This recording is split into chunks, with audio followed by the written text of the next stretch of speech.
Hai semua, selamat datang kembali di channel Satrio Bushido Library, channel orang baik-baik. Saya harap Anda tetap semangat untuk menjalani hari-hari dan tetap bahagia untuk melakukan aktivitas Anda. Oke? Gini guys, kita hari ini mau membahas tentang salah satu kebijakan di DKI Jakarta. Kebijakan ini adalah tentang kebijakan Gubernur Anies nomor 38 tahun 2019. Oke? Di sini kita mulai. Jadi kebijakan ini adalah revisi terhadap Peraturan Gubernur Nomor 259 Tahun 2015 tentang pajak dengan rumah NJOP di bawah 1 miliar. Oke? Nah, itu yang pertama. Yang kedua, kebijakan ini mendapat respon beragam dari masyarakat dan menimbulkan kontroversi setelah diberitakan oleh beberapa media. Nah, kontroversinya itu di mana? Saya mau jelaskan satu persatu ya.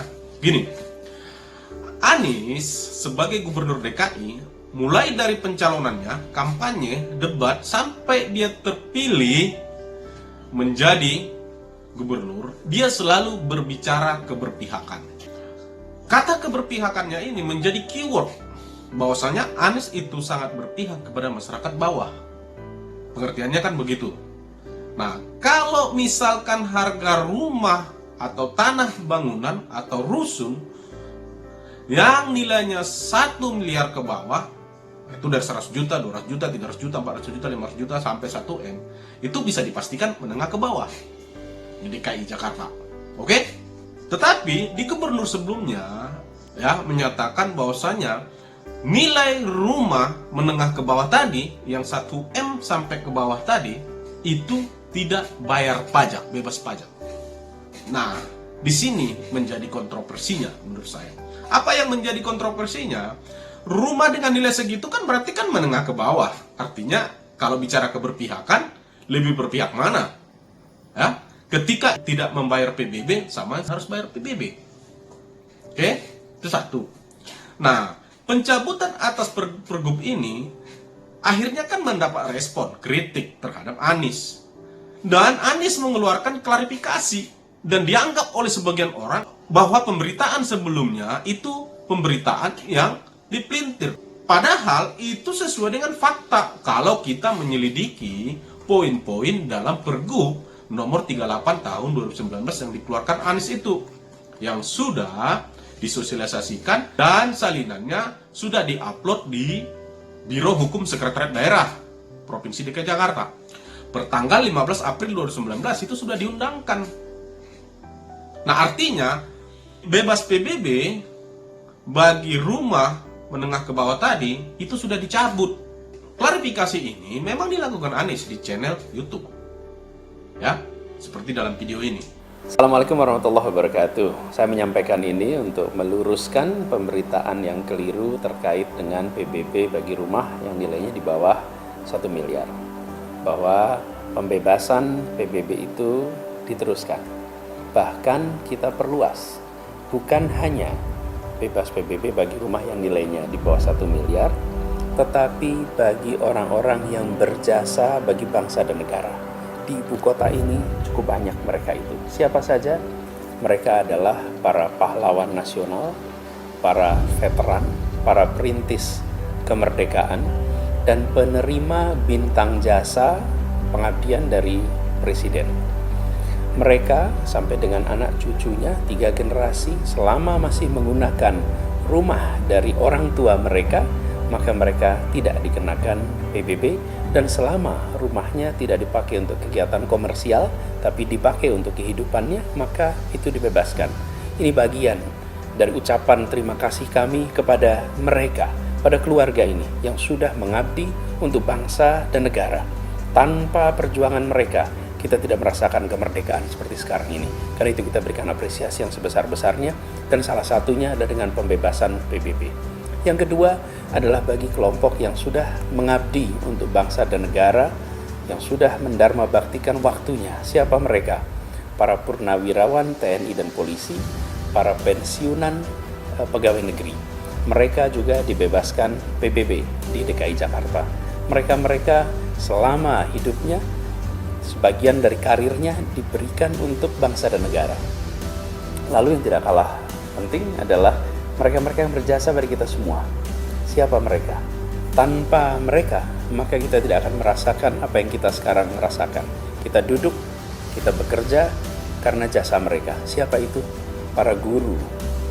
Merekalah yang mendidik kita sehingga bangsa ini tercerdaskan. Para dosen, sehingga mereka hadir membuat kita semua tercerahkan. Guru, dosen, termasuk pensiunan guru dan pensiunan dosen, diberikan kebebasan PBB di Jakarta. Khusus dosen adalah dosen yang full time, yang memang profesinya sebagai dosen.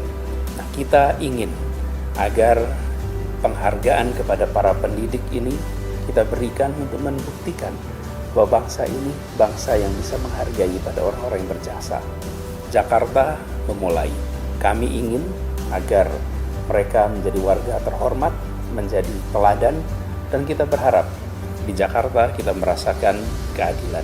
Karena itu pembebasan PBB bukan saja bagi yang 1 miliar, tapi justru menjangkau mereka-mereka yang berjasa, baik berjasa di masa perjuangan kemerdekaan, karena itulah kita merasakan di ibu kota ini.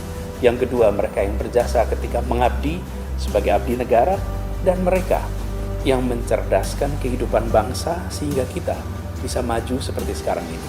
Semoga penjelasan ini bermanfaat. Terima kasih. Assalamualaikum warahmatullahi wabarakatuh.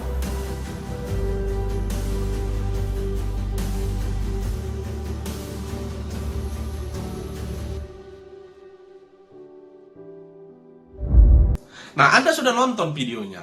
Apa yang menjadi pertanyaan dari klarifikasi Anies? Memang oke. Cara bicaranya Anies oke. Ya, cara penyampaiannya ada penambahan manfaat dari perubahan pergub ini. Tetapi yang salah dan yang tidak diinformasikan, klarifikasi ini seolah-olah menyimpulkan bahwasanya pembebasan pajak itu masih berlaku selamanya, ya, masih dilanjutkan. Padahal kalau kita lihat poinnya, pembebasannya itu hanya berlaku sampai 31 Desember 2019.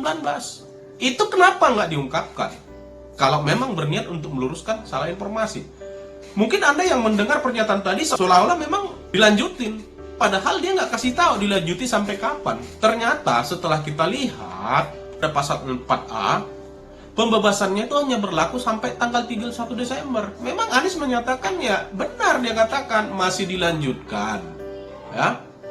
Tapi dia tidak menyatakan masih dilanjutkan sampai 31 Desember 2019. Kalau tujuannya untuk meluruskan informasi, mestinya itu dikasih tahu. Jangan disembunyikan fakta itu. Agar seolah-olah bahwasanya kebijakannya itu masih populis, dilanjutkan selamanya. Nah, apa yang menjadi inti dari video kita kali ini adalah, inti pertama adalah konsistensi antara ucapan, konsistensi antara klaim, konsistensi antara jargon dengan tindakan itu jauh. Nggak sama, nggak sinkron.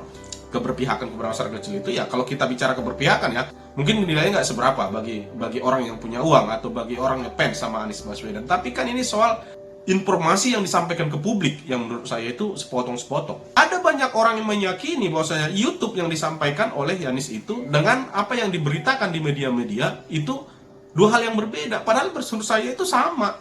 Satu akhirnya 2020 itu masih berjalan. Bukan berarti selamanya bebas pajak untuk masyarakat bawah.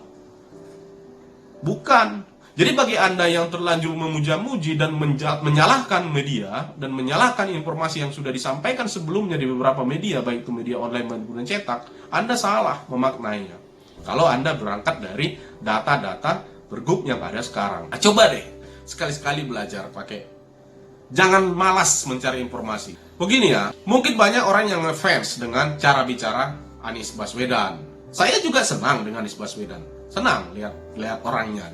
Tetapi cara dia membeberkan sesuatu, menjelaskan sesuatu, meluruskan sesuatu, atau memberikan informasi sesuatu, menurut saya dia selalu membuat pernyataan-pernyataan gantung.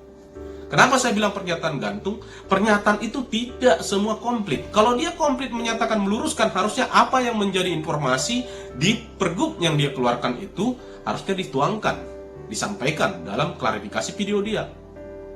Ya. Jangan bilang masih dilanjutkan. Orang yang menontonnya itu kan seolah-olah dilanjutkan selamanya, padahal masih dilanjutkan sampai 31 Desember 2019 sesuai dengan pergub. Nah itu, jadi Begini ya, bagi Anda semua, baik itu yang warga di DKI Jakarta maupun warga yang tidak di DKI Jakarta yang juga mengikuti informasi-informasi perkembangan kepemimpinan Anies Baswedan. Bagi saya, Anies Baswedan itu adalah orang yang jago berbicara. Bicaranya manis. Tapi kadang-kadang nggak semanis bicaranya, kebijakannya. Seperti ini misalkan.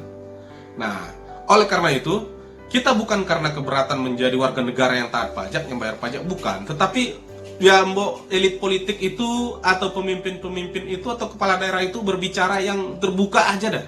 Gak usah seolah-olah populis padahal kenyataannya enggak gitu loh.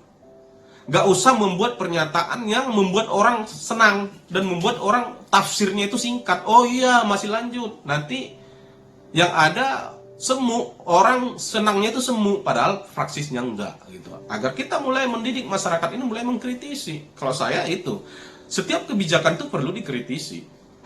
Setiap omongan pejabat itu perlu dicerna. Setiap omongan pejabat itu perlu didasari oleh fakta-fakta, perlu disesuaikan dengan fakta-fakta. Karena apa? Karena jargon-jargon politik, pernyataan-pernyataan politik, baik itu nanti terhadap pemerintahan siapapun, termasuk pemerintahan Presiden Jokowi, ya tetap akan kita kritisi atau kita lihat urgensi dari apa yang dia bicarakan, sesuai nggak dengan faktanya. Jadi agar jangan terlalu gampang juga menuduh orang lain, hoax, penyebar hoax. Lu karena Andi ini, saya nggak anti Anies, enggak, saya nggak anti, saya warga Jakarta, Anies itu ya gubernur saya, ya. Dan pada saat pemilihan gubernur saya, ya nggak perlu saya kasih tahu saya memilih siapa, tetapi bagi saya menerima Anies Baswedan sebagai gubernur adalah perilaku bijak sebagai warga DKI. Tetapi mengkritisi kebijakannya dan mengkritisi cara bicara dan cara penyampaian Anies Baswedan terhadap informasi yang simpang siur itu menurut saya perlu dikritisi dan perlu dinyatakan kepada Anies bahwasanya oke lah, kalau ada kebijakan yang menurut Anda itu akan bertentangan dengan statement Anda sebelumnya, ya harus bertanggung jawab lah. Kenapa harus melakukan ini. Klarifikasinya itu, pernyataan itu jangan seolah-olah menutupi fakta sebenarnya. Gitu loh. Itu video saya kali ini. Kenapa ini saya bikin di channel ini? Yang paling pertama, agar kita semakin mengerti bahwasanya kepemimpinan itu bukan fans. Tapi hubungan kita itu adalah antara pemimpin dan yang dipimpin. Dan antara yang dipimpin dan dipimpin itu adalah bukan hubungan yang bersifat ya hanya dia pemilik kebenaran, enggak. Tetapi ya hubungannya itu adalah hubungan nilai manfaat, pernyataan, dan yang lain-lain itu memang harus perlu dicerna dan dikritisi sesuai dengan faktanya. Oke guys, harapan saya bagi Anda semua, di tengah berkembangnya media sosial hari ini, di tengah berkembangnya teknologi informasi hari ini, siapapun bisa mengeluarkan pernyataan, siapapun boleh mengeluarkan kritik, siapapun boleh mengeluarkan penilaian-penilaian terhadap kebijakan-kebijakan negara, baik itu di pemerintahan pusat, daerah, dan manapun.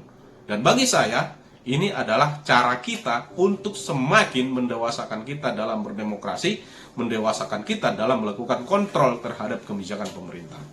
Oke guys, itu dulu informasi yang saya katakan di sini. Maka kesimpulan bagi saya adalah Anies harus dipertanyakan keberpihakannya kemana dengan kebijakan ini. Yang kedua, Anies kalau memberikan klarifikasi harus berdasarkan semua fakta-fakta yang ada sesuai dengan kebijakan yang tertulis yang dia buat. Karena yang menjadi pegangan kita adalah kebijakan yang tertulis, bukan pernyataan-pernyataan semu. Oke, bagi Anda warga DKI, selamat menikmati gubernur kita Anies Baswedan. Dan bagi Anda di luar DKI Jakarta, cobalah untuk berpikir terbuka untuk melihat Indonesia. Thank you guys, sampai ketemu di video berikutnya dan salam jempol.